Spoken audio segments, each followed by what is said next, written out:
नमस्कार बच्चों। तो आज हम भूगोल में अपना 5वां अध्याय शुरू करने जा रहे हैं। इसका नाम है पृथ्वी के प्रमुख परिमंडल। चलिए सब लोग ध्यान देंगे और इसे समझना शुरू करते हैं। तो जैसा कि हम पिछले अध्यायों में पढ़ चुके हैं, है ना, कि हमारी जो पृथ्वी है वो सौर मंडल में एकमात्र ऐसा ग्रह है जहां पर जीवन है। अच्छा, अब सवाल ये उठता है कि भाई ऐसा क्यों है, मतलब पृथ्वी पर ही जीवन क्यों है? तो देखिए, इसका जवाब बहुत सीधा है। ऐसा इसलिए है क्योंकि जीवन के लिए जो 3 सबसे जरूरी चीजें होती हैं, यानी कि भूमि, जल और हवा, वो तीनों की तीनों हमारी पृथ्वी पर एक साथ मौजूद हैं। देखिए, किताब में एक बहुत जरूरी बात बताई गई है और इस तरह के जो कॉन्सेप्ट्स हैं, हम एजुटेकन में इन पर खास ध्यान देते हैं। वो ये कि पृथ्वी की सतह पर पर्यावरण के ये जो 3 घटक हैं, कौन कौन से, भूमि, जल और हवा, ये आपस में मिलते भी हैं और एक दूसरे पर असर भी डालते हैं। तो चलिए आज की क्लास में हम पृथ्वी के इन्हीं 3 मुख्य परिमंडलों को एक एक करके बड़े आराम से समझेंगे। तो सबसे पहले बात करते हैं भूमंडल की। अच्छा, ये भूमंडल है क्या? देखिए, ये पृथ्वी का वो ठोस हिस्सा है, वो मजबूत हिस्सा जिस पर हम सब रहते हैं, है ना, चलते हैं, घर बनाते हैं। अच्छा, ये जो शब्द है भूमंडल, इसे अंग्रेजी में कहते हैं लिथोस्फीयर। ये ग्रीक भाषा के एक शब्द लिथोस से आया है, जिसका मतलब होता है पत्थर। तो आप समझ आया, भूमंडल का सीधा सा मतलब हो गया पृथ्वी का पथरीला ठोस हिस्सा। अच्छा, दूसरा परिमंडल है वायुमंडल। अब इसको ऐसे समझिए, मान लीजिए कि हमारी पृथ्वी एक गेंद है, तो वायुमंडल क्या है? वो उस गेंद के चारों तरफ एक कंबल की तरह लिपटा हुआ है। और ये कंबल किस चीज का बना है? ये बना है गैस की परतों का। ये शब्द भी पता है ग्रीक भाषा से ही आया है, जहां एटमॉस का मतलब होता है वाष्प या भाप। तो इसी वायुमंडल में वो हवा होती है जिसमें हम सांस लेते हैं, जैसे कि ऑक्सीजन, नाइट्रोजन, ये सारी जरूरी गैसें यहीं मिलती हैं। और हमारा तीसरा परिमंडल है जलमंडल। अब ये तो नाम से ही साफ है ना? जलमंडल मतलब पृथ्वी का वो सारा का सारा हिस्सा जहां पर जल यानी कि पानी मौजूद है। ये शब्द भी ग्रीक के ह्यूडर से बना है, जिसका मतलब ही होता है जल। और हां, एक बात ध्यान रखिएगा, जलमंडल का मतलब सिर्फ नदी या समुद्र का पानी नहीं है। इसमें पहाड़ों पर जमी हुई बर्फ और हवा में जो जलवाष्प यानी भाप होती है, वो भी शामिल। अब जरा सोचिए, एक ऐसी जगह के बारे में जहां जमीन भी हो, पानी भी हो और हवा भी हो। तो जहां पर ये तीनों परिमंडल, कौन कौन से, भूमंडल, वायुमंडल और जलमंडल, एक दूसरे से मिलते हैं ना, उस बहुत ही खास और एक सीमित सी जगह को हम कहते हैं जीवमंडल। इसका नाम भी ग्रीक शब्द बायोस से आया है, जिसका मतलब होता है जीवन। और ये नाम बिल्कुल ठीक भी है, क्योंकि यही तो वो जगह है जहां छोटे से छोटे कीड़े से लेकर बड़े से बड़े जानवर तक, मतलब हर तरह का जीवन मौजूद है। चलिए अब भूमंडल के बारे में थोड़ा और जानते हैं। देखिए, हमारी जो जमीन है ना, वो हर जगह एक जैसी नहीं है। कहीं पर बहुत ऊंची है तो कहीं बहुत गहरी। दुनिया का जो सबसे ऊंचा शिखर है वो है माउंट एवरेस्ट। इसकी ऊंचाई समुद्र तल से कितनी है? 8,848 मीटर। और वहीं दूसरी तरफ दुनिया की जो सबसे गहरी जगह है वो जमीन पर नहीं बल्कि प्रशांत महासागर के अंदर है। इसका नाम है मैरियाना गर्त और इसकी गहराई है लगभग 11,022 मीटर। जरा सोचिए इस बारे में एक बार, क्या कभी ये सोचा था कि समुद्र की गहराई पृथ्वी के सबसे ऊंचे पहाड़ से भी ज्यादा हो सकती है ना? कमाल की बात। ये हमें दिखाता है कि हमारी पृथ्वी कितनी अद्भुत और कितनी विशाल है। यहां ऐसी ऐसी जगह हैं जिनकी हम कल्पना भी नहीं कर सकते। अब देखिए, इसी माउंट एवरेस्ट की चोटी पर पहुंचना हमेशा से एक बहुत बड़ी चुनौती रही है। किताब में एक बॉक्स में कुछ बहुत जरूरी नाम दिए गए हैं, जैसे कि सबसे पहले साल 1953 में न्यूजीलैंड के एडमंड हिलेरी और भारत के तेनजिंग नोर्गे शिरपा, ये वो पहले इंसान थे जो इसकी चोटी पर पहुंचे। फिर जापान की जुंको ताबेई दुनिया की पहली महिला बनी जिन्होंने ये किया। और हमारे देश भारत की तरफ से बछेंद्री पाल पहली भारतीय महिला थी जो माउंट एवरेस्ट पे पहुंची। ये नाम ये याद रखने चाहिए, ये बहुत जरूरी है। ठीक है, अब आगे बढ़ते हैं। भूमंडल के जो बहुत बड़े बड़े जमीनी हिस्से होते हैं ना, उन्हें हम कहते हैं महाद्वीप। अगर आप नक्शा देखेंगे तो आपको साफ दिखेगा कि ये जमीन के बड़े बड़े टुकड़े हैं जिनके चारों तरफ पानी होता है। तो हमारी पृथ्वी पर कुल मिलाकर ऐसे 7 प्रमुख महाद्वीप हैं। चलिए एक बार इनके नाम देख लेते हैं। ये 7 महाद्वीप कौन कौन से हैं? ये हैं एशिया, यूरोप, अफ्रीका, उत्तर अमेरिका, दक्षिण अमेरिका, ऑस्ट्रेलिया और एंटार्क्टिका।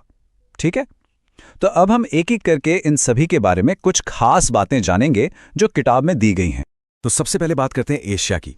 ये दुनिया का सबसे बड़ा महाद्वीप है। इतना बड़ा कि आप सोचिए पृथ्वी की जितनी भी कुल जमीन है ना, उसका लगभग 1/3 हिस्सा तो अकेले एशिया में ही है। ये ज्यादातर पूर्वी गोलार्ध में पड़ता है और जो कर्क रेखा है वो भी इसी महाद्वीप से होकर गुजरती है।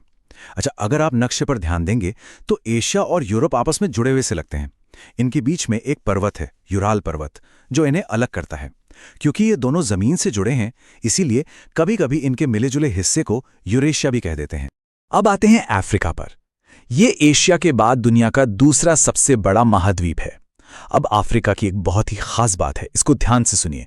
ये अकेला ऐसा महाद्वीप है जहां से कर्क रेखा, विषुवत वृत्त और मकर रेखा, ये तीनों की तीनों जरूरी रेखाएं गुजरती हैं। दुनिया का जो सबसे बड़ा गर्म रेगिस्तान है, सहारा रेगिस्तान, वो भी यहीं है। और दुनिया की सबसे लंबी नदी, नील नदी, वो भी इसी महाद्वीप से होकर बहती है। अच्छा जी, तीसरा सबसे बड़ा महाद्वीप है उत्तर अमेरिका। अगर आप नक्शे को ध्यान से देखेंगे ना, तो ये दक्षिण अमेरिका से जमीन के एक बहुत ही पतले से, संकरे से रास्ते से जुड़ा हुआ है। जमीन के ऐसे पतले हिस्से को, जो दो बड़े बड़े जमीनी हिस्सों को जोड़ता है, उसे स्थल संधि कहते हैं। और इस जगह का नाम है पनामा स्थल संधि। ये जो महाद्वीप है, ये पूरी तरह से उत्तरी और पश्चिमी गोलार्ध में है और 3 तरफ से महासागरों से घिरा हुआ है। अब बात करते हैं दक्षिण अमेरिका की। इसका ज्यादातर हिस्सा, जैसा नाम से ही लग रहा है, दक्षिणी गोलार्ध में है। इस महाद्वीप की 2 सबसे बड़ी पहचानें हैं। पहली, दुनिया की सबसे लंबी पर्वत श्रृंखला एंडीज पर्वत, जो इसके पश्चिमी किनारे पर ऊपर से नीचे तक, मतलब उत्तर से दक्षिण तक फैली है। और दूसरी, दुनिया की सबसे बड़ी नदी अमेजन नदी, वो भी यहीं बहती है। अब आते हैं दुनिया के सबसे छोटे महाद्वीप पर, और वो है ऑस्ट्रेलिया। ये पूरी तरह से दक्षिणी गोलार्ध में है। आप देख सकते हैं, ये एक बड़े द्वीप या टापू जैसा ही लगता है, क्योंकि ये चारों तरफ से पानी से घिरा हुआ है और इसीलिए इसे द्वीपीय महाद्वीप भी कहा जाता है। और हमारा आखिरी महाद्वीप है अंटार्कटिका। ये एक बहुत ही विशाल महाद्वीप है जो दक्षिणी ध्रुव पर स्थित है। ये जगह हमेशा बर्फ की मोटी मोटी चादरों से ढकी रहती है। अब इतनी ज्यादा ठंड और बर्फ की वजह से यहां पर कोई भी इंसान स्थायी रूप से नहीं रह सकता। हाँ, पर अलग अलग देशों ने यहां विज्ञान की खोज के लिए अपने शोध केंद्र यानी रिसर्च स्टेशन बनाए हैं। हमारे भारत के भी वहां 2 स्टेशन हैं। उनके नाम हैं मैत्री और भारती। तो भूमंडल को हमने समझ लिया। अब हम अपने दूसरे परिमंडल यानी जल मंडल पर आते हैं। अच्छा, हमारी पृथ्वी को नीला ग्रह भी कहते हैं। क्यों कहते हैं? क्योंकि अंतरिक्ष से देखने पर यह नीली दिखती है, और ऐसा इसलिए है क्योंकि इसका 71% हिस्सा पानी से ढका हुआ है। लेकिन यहां पर एक बहुत जरूरी बात है समझने वाली। इस सारे पानी का 97.5% हिस्सा तो महासागरों में है, जो इतना खारा है कि हम उसे इस्तेमाल नहीं कर सकते, पी नहीं सकते। हमारे काम का जो मीठा पानी है, जिसे अलवण जल कहते हैं, वो सिर्फ और सिर्फ 2.5% है। सोचिए कितना कम है। तो जलमंडल का जो सबसे बड़ा हिस्सा है वो महासागरों से ही बनता है। ये सभी महासागर जो हैं, ये आपस में जुड़े हुए हैं। इनका पानी एक दूसरे में मिलता रहता है। हम इन्हें इनके आकार के हिसाब से 5 बड़े भागों में बांटते हैं। चलिए नाम देखते हैं इनके। ये हैं प्रशांत महासागर, अटलांटिक महासागर, हिंद महासागर, दक्षिणी महासागर और आर्कटिक महासागर। ठीक है, तो अब हम अपने तीसरे परिमंडल यानी वायुमंडल पर आते हैं। जैसा हमने पहले भी बात की थी, ये गैसों का एक कंबल है जो पृथ्वी के चारों ओर है। अब सवाल यह है कि इस हवा में कौन कौन सी गैसें हैं? तो देखिए, इसमें सबसे ज्यादा है 78% नाइट्रोजन, उसके बाद 21% है ऑक्सीजन, जिससे हम सांस लेते हैं, और जो बचा हुआ 1% है उसमें कार्बन डाइऑक्साइड और दूसरी कई सारी गैसें आती हैं। इन सभी गैसों का सही संतुलन हमारे लिए बहुत बहुत जरूरी है। अब ये जो वायुमंडल है ना, ये एक जैसा नहीं होता। जैसे जैसे हम पृथ्वी की सतह से ऊपर की तरफ जाते हैं, ये बदलता जाता है। इसीलिए इसे हम 5 अलग अलग परतों में बांटते हैं। चलिए इस चित्र में देखिए, नीचे से ऊपर की तरफ सबसे पहली परत जहां हम रहते हैं और जहां मौसम की ज्यादातर घटनाएं होती हैं, वो है क्षोभमंडल। उसके ठीक ऊपर है समताप मंडल, फिर आता है मध्यमंडल, उसके बाद आयनमंडल, और जो सबसे बाहरी परत है वो है बहिर्मंडल। अच्छा, कभी ये सोचा है कि जो लोग ऊंचे ऊंचे पहाड़ों पर चढ़ते हैं, वो अपनी पीठ पर ऑक्सीजन के सिलेंडर क्यों लेकर जाते हैं? इसका कारण यही है जो हमने अभी समझा। जैसे जैसे हम ऊपर जाते हैं, हवा पतली होती जाती है, मतलब उसका घनत्व कम हो जाता है। और जब हवा कम होगी तो सांस लेने के लिए जो जरूरी ऑक्सीजन है वो भी तो कम हो जाएगी। इसीलिए उन्हें सांस लेने में दिक्कत होने लगती है और सिलेंडर की जरूरत पड़ती है। तो अंत में हम फिर से जीव मंडल पर आते हैं, सब कुछ जोड़ने के लिए। जैसा हमने बिल्कुल शुरू में समझा था, ये वही खास जगह है जहां जमीन, पानी और हवा, मतलब हमारे तीनों परिमंडल एक दूसरे से आके मिलते हैं।